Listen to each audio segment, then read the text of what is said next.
행복한 안식일입니다. 이 교회의 주인이시며 이 교회의 진정한 머리이신 예수 그리스도의 이름으로 여러분 모두를 진심으로 환영합니다. 우리가 다음 주에는 한국 대회 연합 예배를 인터넷으로 개최합니다. 엘리야의 사명과 복음이라는 그러한 제목으로 대총의 더글라스 프랜시스 목사님의 말씀이 있을 계획입니다. 여러분 많이 기도해 주시고 또 참여해 주시기 바랍니다. 오늘 저는 무화과 나무와 이스라엘의 회복이라는 제목으로 여러분과 함께 은혜를 나누고자 합니다.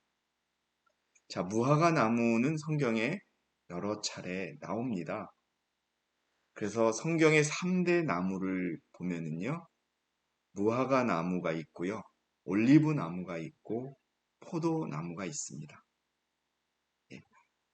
올리브 나무도 여러 군데 나오지요. 또 올리브 나무가 있는 그 산을 우리가 올리브산, 또 감람산이라 하고요. 또 포도나무는 그리스도를 상징하는 그러한 뜻으로 여러 곳에 나옵니다.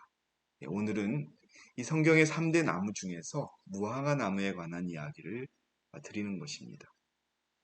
성경에 최초로 나오는 무화과 나무는 아담과 하와가 죄를 지었을 때 그들이 처음으로 자기의 옷을 만들게 됩니다.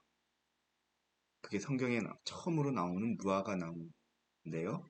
무화과 나무 잎으로 만든 옷을 만들었지요.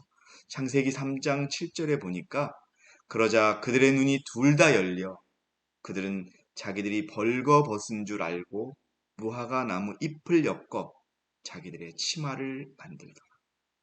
이게 자신의 의를 상징하는 것입니다. 그들이 죄를 지음으로 말미암아 그들이 수치심을 느끼고 벌거벗은 줄을 알고 만든 것이죠. 그러나 이러한 죄로 인하여 자신의 의의 옷을 입은 죄인들에게 우리 하나님께서는 가죽옷을 입혀서 우리를 구속해 주십니다. 창세기 3장 21절에는 또 주 하나님께서는 아담과 그 아내에게 가죽으로 옷들을 만들어 그들에게 입히시니라 라고 되어 있습니다. 그리스도의 의의 옷을 입혀주는 것을 의미합니다. 오늘 우리가 교과 시간에 배웠는데요. 하나님의 어린 양, 글자가 오타가 있네요. 하나님의 어린 양입니다. 대속제물입니다. 오늘 우리가 교과 시간에 배웠지만 그 양의 모든 특성이 다 교회에 적용되는 것이 아니라 그 양이 가지고 있는 정결성, 순진무구한 그러한 특성이 하나님께 간합할 수 있는 제물로서 간합될 수 있는 특징인 것이지요. 그래서 그리스도의 십자가의 희생을 통하여 아담과 하와에게 입혀줄 그 가죽이 제공되고 그리스도는 십자가에서 피를 흘리는 대속이 이루어지는 것이지요. 자, 이제 성경에서 그리스도와 무화과 나무의 이야기를 좀 보고자 합니다. 마태복음 21장에 예수 그리스도께서 무화과 나무를 저주하신 이야기가 있습니다. 마태복음 21장 18절 19절의 말씀을 보면 주께서 아침에 그 도성으로 돌아오실 때에 시장하셔서 길가에 있는 한 그루의 무화과 나무를 보시고 그 나무에 가셨으나 잎사귀 외에는 아무것도 찾지 못하시자 그 나무를 향하여 말씀하시기를 이제부터 내게서 영원히 열매가 맺히지 못할 것이라고 하시니 그 무화과 나무가 곧 말라버리더라. 예수님께서 누구를 저주하거나 이런 이야기가 성경에 많이 나오진 않는데요. 무화과 나무를 저주하십니다. 이 무화과 나무는 유대 민족을 상징합니다. 즉 고대 이스라엘 백성들을 의미합니다. 무화과 나무를 저주하신 것은 행동화된 비유였다. 바로 그리스도의 면전에서 무성한 잎사귀로 의기양양하던 열매 없는 무화과 나무는 유대 민족의 상징. 그들은 율법을 지킨다고 자부했고 율례를 지킨다고 자부했었고, 그러나 그들은 그리스도를 거절하는 그러한 열매 없는 잎사귀만 풍성했던 그런 무화과 나무였던 것입니다. 구주께서는 이스라엘의 파멸의 원인과 확실성을 제자들에게 가르쳐 주시고 했다. 왜 무화과 나무가 저주를 당했는지를 알려주고 싶은 것이었습니다. 이것은 이제 모든 교회와 그리스도인에 대한 경고임을 또 우리 선지자는 예언의 기록하고 있습니다. 이 경고는 모든 시대를 위한 것이다. 당신의 능력으로 창조하신 나무를 저주하신 그리스도의 처사는, 그리스도의 행동은 모든 교회와 모든 그리스도인에게 경고가 됩니다. 여러분, 2000년 전에 이 땅에 오셨던 예수 그리스도가 살아있을 때의 그 이스라엘 예루살렘 성에서 이루어졌던 그 무화과 나무에 대한 저주만이 아니라 지금 이 땅에 살아가는 영적 무화과 나무들에 대한 저주도 있을 수 있다는 것을 기억하셔야 합니다. 이스라엘에게 내린 심판에서 하나님의 성령의 책망과 경고를 거절한 자들은 저희 자신이 죄됨을 읽을 수 있을 것이다. 불신하는 유대인들과 같은 길을 걷고 있는 사람들이 이 세대에 많이 있다. 지금 우리가 하나님의 교회의 일원으로서 우리가 모이고 기도하고 그렇게 믿음 생활을 하고 있지만, 우리가요 유대인들과 같은 그 길을 걸어간다면 우리도 저주를 받는 무화과 나무가 될 것입니다. 자, 이 이야기가 연관된 좋은 무화과, 먹을 수 없는 무화과의 얘기가 있습니다.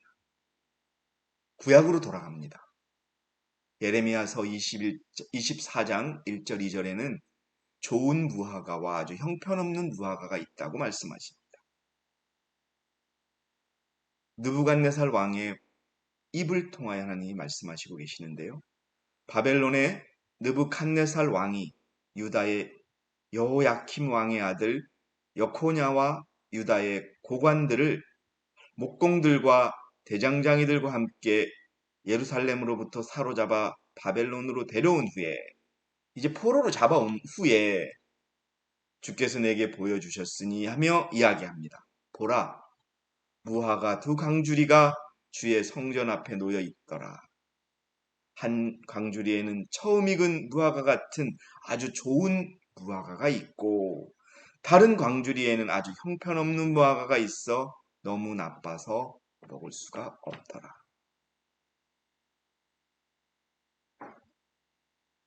이것은 무엇을 의미하느냐? 느부갓네살 왕을 통하여 이스라엘 백성 중에는 먹기 좋은 무화과처럼 그런 믿음이 신실한 백성이 있는가 하면 먹을 수 없는 아주 형편없는 무화과가 있더라라고 이렇게 구분하고 있음을 우리가 알 수 있습니다. 좋은 무화과, 주 이스라엘의 하나님이 이같이 말하노라. 내가 그들의 유익을 위하여 이곳에서 칼데아인들의 땅으로 보낸 유다에 사로잡혀간 자들을 이 좋은 무화과들 같이 그렇게 인정하리라. 왜 하나님은 바벨론에 붙잡혀간 자들을 좋은 무화과라고 했을까요? 그리고 또 이렇게까지 말씀하셨을까요? 이는 내가 내 눈을 그들에게 선하게 두며 내가 그들을 다시 이 땅으로 인도할 것입니다. 왜 그들이 포로로 잡혀가게 되었습니까, 여러분? 율례를 버리고 우상을 섬기고 하나님의 말씀을 순종하지 않았기 때문에 그렇습니다. 율법을 버렸습니다. 그러나 그럼에도 불구하고 하나님께서 허락하신 이방인들에 의해서 포로가 되는 일을 순종했던 자들은 좋은 무화과라고 부르고 계신 것입니다. 아까 마태복음 21장에 그리스도께서 무화과를 저주하셨지만 예레미야서에는 그렇게 붙잡혀간 자들은 내가 그들을 다시 이 땅으로 인도할 것이라라고 기록되어 있습니다. 또 내가 그들을 세우고 넘어뜨리지 아니하며 내가 그들을 심고 뽑아내지 아니하리라. 계속 이어집니다. 내가 그들에게 나를 아는, 즉 내가 주임을 아는 마음을 주리니 그들은 나의 백성이 되고 나는 그들의 하나님이 되리라. 이는 그들이 그들의 온전한 마음으로 내게 돌아올 것이다. 그들이 죄를 져서 하나님이 허락하신 그러한 징계인 바벨론의 포로로 잡혀가지만 내가 그들에게 어떤 마음을 줄 것이냐? 내가 주임을 아는 마음을 주려서 그들은 나의 백성이 되고 나는 그들의 하나님이 될 것이고 그들은 온전한 마음으로 내게 돌아올 것이다. 라고 좋은 무화과를 설명하고 있습니다. 포로로 잡혀간 자들, 주님의 징계를 받아들인 자들을 좋은 무화과로 표현하고 있습니다. 그러나 다시 좋은 무화과에 대한 설명을 한번 읽어드리면요. 원고에 있는 내용입니다. 하나님의 모든 계명에 불순종하고 세상과 짝하는 모든 습관들을 다 버리고 순결케 되기 위하여 주께서 보내신 기별들을 받아들이는 모든 사람들과 하나님의 계명을 순종하는 길로 행하고 도움을 얻고자 하나님을 바라보고 죄를 회개하고 생활을 개혁하는 모든 사람들은 그들의 악한 행동을 고칠 수 있는 도움을 하나님께로부터 어떻게 할 것이다? 받을 것이다. 좋은 무화과들은 비록 저주를 받았지만 그들은 회복될 것이고 하나님께로 돌아올 것임을 의미하고 있는 것입니다. 먹을 수 없는 무화과는 여러분 다 말라 비틀어지는 그러한 무화과지요. 예레미야서에는 그들이 먹을 수 없는 나쁜 무화과들처럼 그렇게 나쁨으로 주가 분명히 이같이 말하노라. 내가 이 땅에 남아있는 유다 왕 시드기야와 그의 고관들과 예루살렘의 잔류자들과 이집 땅에 거하는 자들을 넘겨주리라. 또 내가 그들을 학대받도록 세상의 모든 왕국들로 옮겨 내가 그들을 몰아낼 모든 곳에서 비난과 속담과 조롱과 저주가 되게 하리라. 내가 또 칼과 기근과 전염병을 그들에게 보내어 내가 그들과 그들의 조상들에게 주었던 땅에서 진멸되게 하리라. 바벨론의 군대에 저항해서 포로로 잡혀가기를 거절하고 바벨론의 장군을 죽이고 이집트로 도망한 유대인들을 먹을 수 없는 무화과로 표현하고 있는 것입니다. 먹을 수 없는 무화과는 좋은 무화과와는 다르게 건성으로 회개하고 주를 찾지만 그들의 악한 행실을 벗어버리지 않는 사람들은 스스로 실망할 뿐 아니라 그들의 행실이 상징과 비유로서 자신들 앞에 제시될 때 그들은 주님을 실망케 하였기 때문에 수치와 슬픔을 느낄 것이다. 그들은 자신들의 행함에 희망을 걸고 그것을 의지해 왔다. 한 백성으로서 그들은 책망을 들어왔지만 책망을 불러온 악한 일들을 버리지 않았다. 예, 저주받은 무화과의 결과를 그대로 받는 그 사람들은 어떤 사람들이냐? 건성으로 회개하고 악한 행실을 버리지 않고 주님으로부터 책망을 받지만 책망을 받는 일을 버리지 않는 자들은 그 무화과의 저주 속에 계속 있게 되는 것입니다. 주가 말하노라. 먹을 수 없는 무화과에 대한 이야기지. 만일 그러한 법칙들이 내 앞에 내 앞을 떠난다면 그때는 법칙이 뭐예요, 여러분? 율법들을 버리고 이스라엘 백성들에서 사라진다면, 그래서 먹을 수 없는 무화과가 된다면 그때는 이스라엘의 시도 내 앞에서 민족이 되는 것에서 영원히 끊어지리라라고 말씀하고 계십니다. 이 말은요, 은혜에는 제한이 있다는 것을 의미합니다. 각 시대마다 사람들에게 저희 시대의 빛과 특권, 즉 하나님과 화목할 수 있는 시험적 기간이 주어집니다. 여러분, 우리에게도 언제까지 은혜만이 베풀어지는 것이 아닙니다. 우리에게 주어진 시간이 언제까지 있는 것이 아닙니다. 우리 각자에게 주어진 시간이 다 다를 뿐입니다. 이미 그것을 잃어버린 사람도 있고 아직도 남아있는 사람도 있고 그 은혜의 기간 안에 우리는 주님의 책망을 받아들이고 변화되어야 하는 것입니다. 여러 해 동안 자비로서 간청하지만 멸시와 거절을 당합니다. 누가 멸시와 거절을 당했습니까? 그리스도께서 멸시와 거절을 당했습니다. 모세가 십계명을 받으러 시내산에 갔을 때 남아있는 이스라엘 백성들은 금송아지를 만든 이러한 일들이 최고의 빛을 가지고 하나님의 남은 교회라고 자부하는 자들에 의해서 이루어진다면 이 또한 우리에게 주어진 모든 약속은 취소될 것입니다.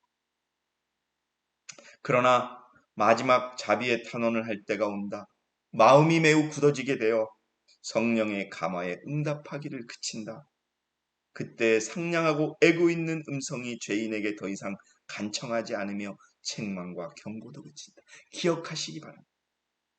우리 각자에게 주어진 언제까지나 은혜의 시간이 있는 것이 아닙니다. 우리가 우리의 길을 계속 고집하고 우리가 회개하지 않고 우리가 우리의 마음을 굽히지 않는다면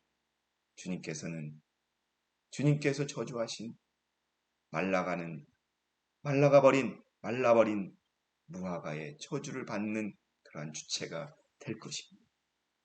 여러분, 그러나 그 저주받은 그 무화과 이스라엘을 회복하신다는 그리스도의 언약이 있습니다. 하나님의 언약이 있습니다.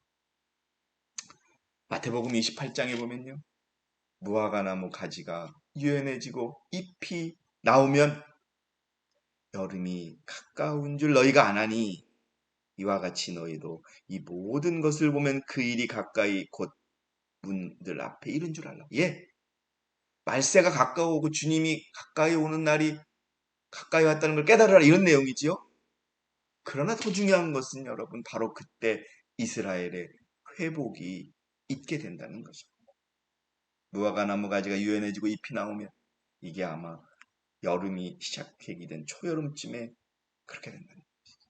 그때 예수 그리스도께서 오실 말세의 징후가 나타나지만 그때 이스라엘의 회복이 있는다는 것을 설명하고 있습니다. 무화과 나무의 비유를 보면 마태복음 21장에는 그리스도가 저주하는 장이 나옵니다. 그래서 내게서 영원히 열매가 맺히지 못하리라는 저주에 무화과 나무가 말라버리는 저주가 있고요. 마태복음 24장에는 회복의 이야기가 나옵니다. 13절 31절에 보면은 그러나 끝까지 견디는 자는 구원을 받으리라. 말라 비틀어지라고 했지만 어떻게 구원을 받는 사람이 있겠습니까? 여러분, 그러나 또 주께서 큰 나팔 소리와 함께 천사들을 보내시리니 그들이 하늘 이편 끝에서 저편 끝까지 사방에서 그의 택하신 사람들을 어떻게 할 것이다? 함께 모을 것이다. 21장의 저주와는 다르게 24장에는 회복의 말씀이 있는 것입니다. 이 회복이 어떻게 있게 되느냐 하면 하나님은 아브라함에게 약속하셨기 때문에 그렇습니다. 그날에 주께서 아브라함에게 언약을 세워 말씀하시기, 하나님은 거짓말할 수 없는 분이기 때문에 말씀을 하시면 이루어지는 분이시고 그 언약을 반드시 지키는 분이시죠.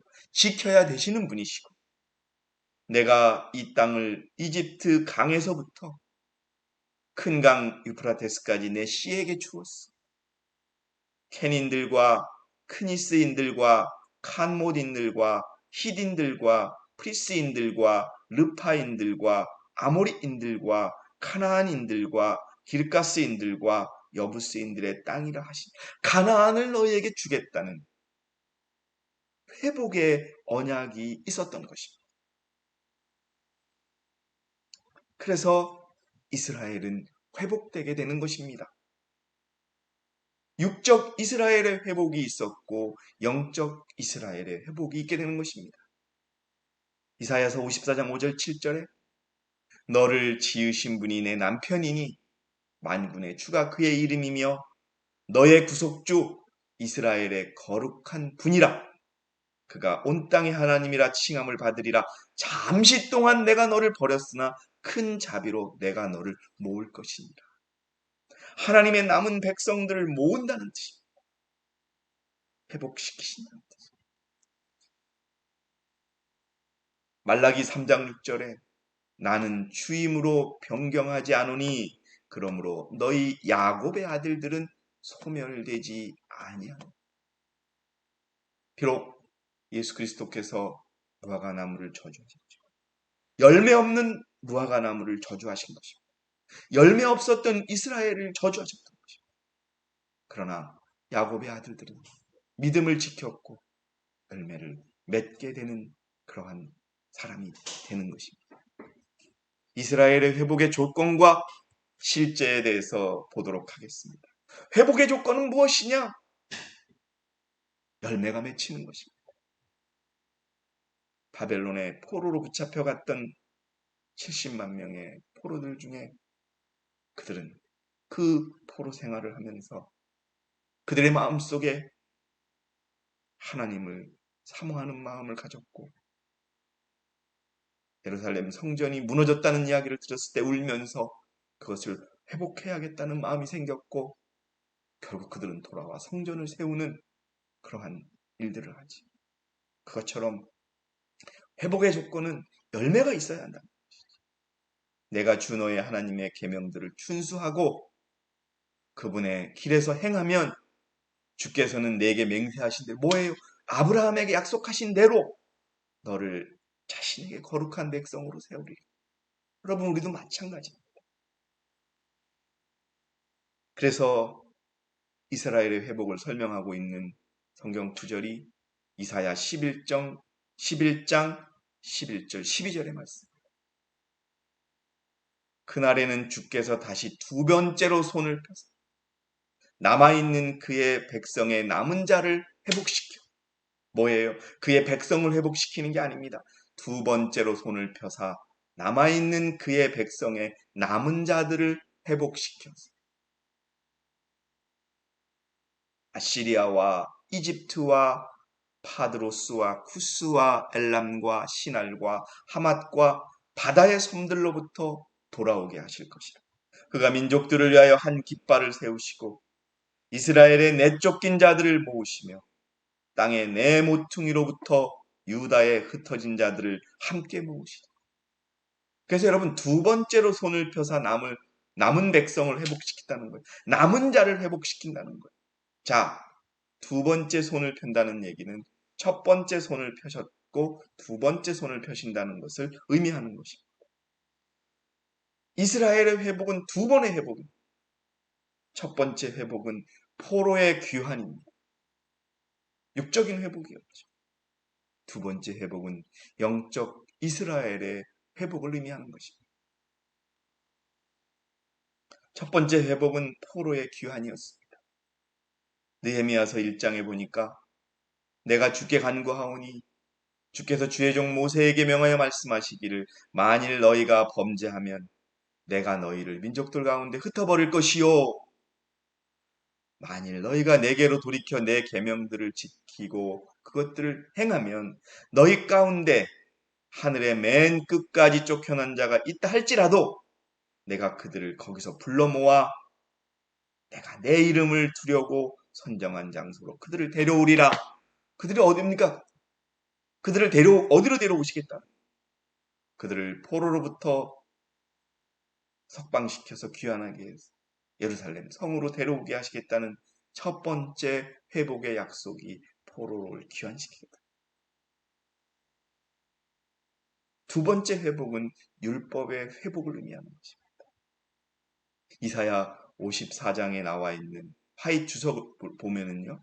이게 리뷰 앤드 헤럴드지의 내용인데요. 리뷰 앤 헤럴드지 1895년 8월 달에 나온 내용입니다. 이사야 54장은 그 전체를 하나님의 백성들에게 적용시킬 수가 있다. 그 예언의 자세한 부분까지 모두 다 성취될 것이다. 주님께서는 시련의 때에 그 백성을 버리지 않을 것이다. 그는 잠시 내가 너를 버렸으나 큰 궁일로 너를 모을 것이라 하시다. 비록 그리스도께서 저주하긴 하셨으나 하나님께서 하신 약속으로 인하여 다시 모으신다고 하십니다. 이 위로의 말씀이 율법을 무효화시키는 사람들에게 하신 말씀인가? 아니다. 결코 아니다 이겁니다. 그 약속은 전체적인 배도 가운데서 하나님의 계명을 지키는 자들에게 하신 약속이며 율법을 버리고 영원하신 언약을 파기해버린 세상이 보는 앞에서 그 도덕적인 표준을 높이는 사람들을 위해 하신 약속이다 이겁니다. 이 율법을 높이고 하나님의 계명을 지키는 자들이 하나님께서 약속하신 두 번째 회복, 율법의 회복을 이룬다는 것입니다. 두 번째 회복, 바로 느헤미야서를 설명하는 선지자 왕이 나오지요. 수룹바벨과 에스라와 느헤미야의 지도하에 기원했던 방랑자들이 수행한 복구와 개혁 사업은 이 세상의 역사의 마지막 시대에 이루어져야 할 영적 회복 사업을 묘사한다. 대부분의 사람들이 진리와 의에서 떠나는 때에 하늘나라의 기초인 원칙들을 회복하고자 노력하고 있는 한 백성을 묘사합니다. 첫 번째 하나님께서 회복시킨 것은 바벨론의 포로로부터 귀환시키는 것이요. 두 번째는 영적 회복인데 하늘나라의 기초인 원칙을 회복하고자 노력하고 있는 한 백성으로 의해서 이루어지는 회복을 의미합니다. 그것이 누구입니까?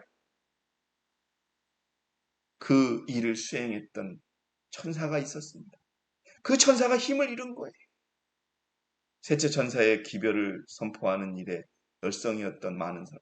누굽니까? 우리의 모교회지요. 오늘날 무관심하고 냉담해져 있다는 것은 숙연하고 두려운 일이다. 세속적인 사람들과 그리스도인이라고 공언하는 많은 사람들과 구분하는 선은 거의 분별할 수 없다. 힘을 잃어버린 거예요. 이 율법의 회복과 안식일의 회복과 성소의 정결을 이루고자 했던 천사가 힘을 잃었을 때 두 번째 회복에 마무리하는 주체가 나타납니다. 그때 나는 다른 흰샘 천사가 이 천사의 사업에 적시에 나타나 마지막 큰 사업인 셋째 천사의 기별에 큰 해침과 동시에 행해지고 있다. 여러분, 이것을 통하여 영적 이스라엘이 완전히 회복되는 것임을 기억하시기 바랍니다. 나는 저들이 위해 큰 빛이 비치는 것과 그들이 셋째 천사의 기별을 담대하게 전파하기 위하여 연합하는 것을 어떻게 했다? 보았다. 라고 되어 있습니다. 바로 넷째 천사의 사명이 그렇습니다. 개혁자로서 세상 앞에 서 있는 하나님의 남은 백성은 여러분 분명히 무화과를 저주했지만 내가 회복시킬 자들은 백성들 중에 남은 자라고 했습니다. 율법을 회복시키는 자들, 율법을 높이는 자들, 그들을 통하여 두 번째 회복이 이루어진다고 말씀드렸습니다. 선지자, 개혁자로서 세상 앞에 있는 하나님의 백성은 하나님의 율법의 모든 영구적 개혁의 기초이며 넷째 계명의 안식일이 창조의 기념일이요 하나님의 능력을 끊임없이 상기시키는 자로서 있어야 한다는 사실을 보여야 한다. 여러분, 우리가 같은 교회에 있다고 할지라도 열매가 맺지 않으면 그것은 회복된 자에 들어올 수 없습니다. 하나님이 불러 모은 회복된 자가 아닙니다. 분명히 기억하셔야 합니다. 분명하고도 뚜렷한 한계선을 그어놓고 그들은 십계명의 모든 계명에 순종할 필요를 나타냅니다. 그리스도의 사랑의 광권을 받아 그들은 황폐된 곳을 세우는 일에 그리스도와 협력하여야 합니다. 철저한 개혁이 있어야 합니다. 철저한 개혁이 이루어져야 할 때가 왔다. 지금입니다. 이 개혁이 시작되면 기도의 정신이 각 신자들을 움직일 것이며 불화와 다툼의 정신이 교회에서 주합니다. 우리가 더 개혁이 해야 됩니다. 아직도 불화와 다툼의 정신이 이 교회에 남아 있습니다. 교인들의 친교 속에서 살아오지 못하는 자들이 더욱 친밀해질 것이다. 올바른 길에서 활동하는 한 교인은 다른 교인들을 인도하여 성령의 나타남을 위해 기도하는 일에 그와 함께 연합할 것이다. 오늘 간증 시간에도 봤지만 집사님은 건강개혁을 통하여 영혼을 구원하고 있는 것입니다. 집사님이 보여줬던 친절함과 희생이 어떤 설교와 어떤 강론보다 그 김숙자 자매님의 마음을 회복시키고 움직이는 것입니다. 성령이 하신 결과입니다. 모든 사람이 성령의 생각과 일치할 것이므로 어떤 혼란도 없다. 예, 끝까지 개혁해야 합니다. 그것이 바로 두 번째 회복, 아브라함에게 약속하신 그 회복, 열매 맺는 자들을 회복시킨다는 결과로 이어질 것입니다. 신자들을 서로 분리시키는 장벽들은 무너질 것이며 하나님의 종들은 같은 말을 할 것이다. 같은 것을 말할 것이다. 자, 여러분, 오늘 저는 무화과 나무를 저주하신 그리스도의 마태복음 21장의 이야기를 시작해서 그럼에도 불구하고 열매를 맺는 자들을 회복시키겠다는 마태복음 24장의 말씀을 주제로 오늘 설교 말씀을 전해드렸습니다. 분명 1차적인 육적 이스라엘의 회복은 바벨론 포로들의 기환으로 이루어졌고 또 육적 이스라엘은 다시 이 지구상의 나라를 세웠습니다. 그러나 이제 진정한 두 번째 회복이 이루어지고 있습니다. 바로 영적 이스라엘의 회복, 주님의 율법을 높이는 자들이 회복이 이루어져야 되는 것입니다. 그것을 위하여 우리가 부름을 받았고 그것을 위하여 우리가 살아가고 있습니다. 여러분, 주님의 간청에 귀를 기울이시기 바랍니다. 그리스도께서 감람산 위에서 세상과 각 시대를 내려다 보셨는 바 그분의 말씀은 거룩한 자비의 간청을 경시하는 모든 영혼에게 적용됩니다. 버려져야 할 것은 버려져야 됩니다. 포기되어져야 할 것은 포기되어야 됩니다. 세상과 교회를 같이 안고 갈 수는 없는 것입니다. 우리 사랑하는 우리 젊은 청년들 기억하시기 바랍니다. 두 개 다 끌어안고 갈 수 없습니다. 그분의 사랑을 조소한 자인 바로 그대에게 오늘 그리스도께서는 오늘 말씀하신다. 그대의 평화에 관한 일들을 알아야 할 사람은 그대 바로 당신이다. 그대 자신을 위하여 흘릴 눈물이 없는 그대를 위하여 그리스도께서 비통의 눈물을 흘리고 계십니다. 오늘 그리스도께서 우리에게 향하여 말씀하시는 그 말씀을 기억하고 들으시기 바랍니다. 받아들이시기 바랍니다. 너는 부자라 하나 헐벗은 가난한 자이다. 눈 멀었다. 믿음이 없다. 여러분, 그분의 권면에 귀 기울이시고 마음을 여시고 받아들이셔서 두 번째 영적 사업, 영적 회복 사업의 주인공이 되시기 바랍니다. 이미 그 일이 시작되어서 맞춰져 가고 있습니다. 끝까지 그 일에 참여하셔서 열매를 맺고 그 당사자가 되는 저와 여러분이 되시기를 바라겠습니다. 상으로 오늘 제가 준비한 모든 말씀을 마치겠습니다. 여러분 감사합니다.